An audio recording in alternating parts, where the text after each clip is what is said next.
ഇത് നമ്മളെ ഇറച്ചിയാണ്. നമ്മളെ ഇറച്ചി നല്ല കഴുകി വൃത്തിയാക്കിയ ഇറച്ചിയാണ്. അപ്പം നമുക്കിത് ഫ്രീസ് ചെയ്ത് സൂക്ഷിക്കാൻ വേണ്ടിയിട്ട് നമ്മൾ ഒരു ഡബ്ബയ്ക്കകത്ത് ആക്കിയിട്ട് കറക്റ്റായിട്ട് നല്ല വൃത്തിക്ക് പച്ചവെള്ളം ഒഴിക്കണം. വെള്ളം ഒഴിച്ച് ഇറച്ചി മുങ്ങി കിടക്കുന്ന രീതിയിൽ നല്ല ഒഴിച്ച് വെക്കണം. നല്ല വൃത്തിക്ക് ആ വെള്ളം ഒഴിച്ചു വെച്ചിട്ട് അതിൻ്റെ അടപ്പുണ്ട്. അതിന്റെ അടപ്പ് വെച്ച് നമ്മൾ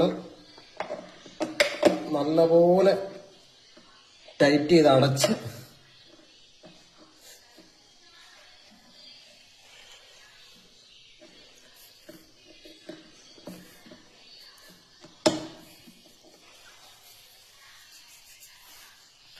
നല്ലപോലെ ടൈറ്റ് ചെയ്ത് അടച്ചിട്ട് നമ്മൾ ഫ്രിഡ്ജിൽ സൂക്ഷിക്കുകയാണെങ്കിൽ നമുക്ക് 1 വർഷം വരെയൊക്കെ ഇറച്ചി കേടുകൂടാതെ സൂക്ഷിച്ചു വെക്കാൻ സാധിക്കും. നമ്മളത് ആ ഇറച്ചി എടുത്ത് നേരെ ഫ്രീസറിനകത്തോട്ടാണ് കയറ്റുന്നത്.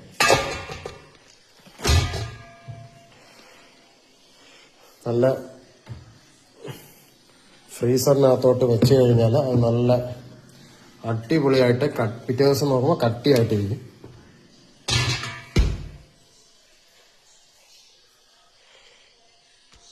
ഗൈസ്, നമ്മുടെ ഇറച്ചി നമുക്ക് കട്ടിയായിട്ടുണ്ടോ എന്ന് ഒന്ന് എടുത്തു വെച്ച് നോക്കാം.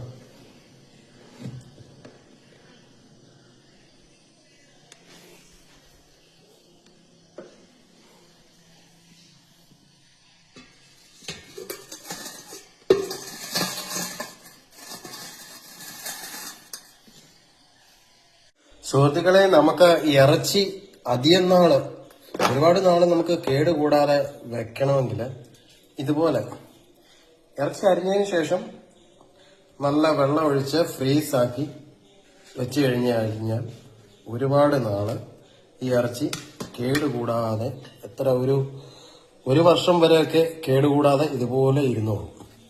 അപ്പോൾ വെള്ളം ഒഴിച്ച് ഫ്രീസാക്കി കട്ടയാക്കിയിട്ട് വെക്കണം. ഐസ് കട്ടയായിട്ട് ചുറ്റും വെള്ളം വേണം. അപ്പൊ ഇത് മൊത്തം വെള്ളമാണ്. ഐസ് കട്ടയ്ക്കകത്ത് ഫ്രീസ് ആയിട്ടിരിക്കുകയാണ്. അതുപോലെ ഇരുന്ന് കഴിഞ്ഞാൽ എത്ര ദിവസം വേണമെങ്കിലും വർഷങ്ങളോളം വേണമെങ്കിലും ആ ഫ്രീസിങ് ഒരേപോലെ ഇരുന്ന് കഴിഞ്ഞാൽ നമുക്ക് ഐസ് ആ ക്വാളിറ്റി തന്നെ ഇറച്ചി ഫ്രീസായിട്ട് തന്നെ ഇരിക്കും. ഈ വീഡിയോ ഇഷ്ടപ്പെട്ടാൽ ലൈക്ക് ചെയ്യുക, ഷെയർ ചെയ്യുക, ചാനൽ സബ്സ്ക്രൈബ് ചെയ്യാനും ഫോളോ ചെയ്യാനും മറക്കാതിരിക്കുക.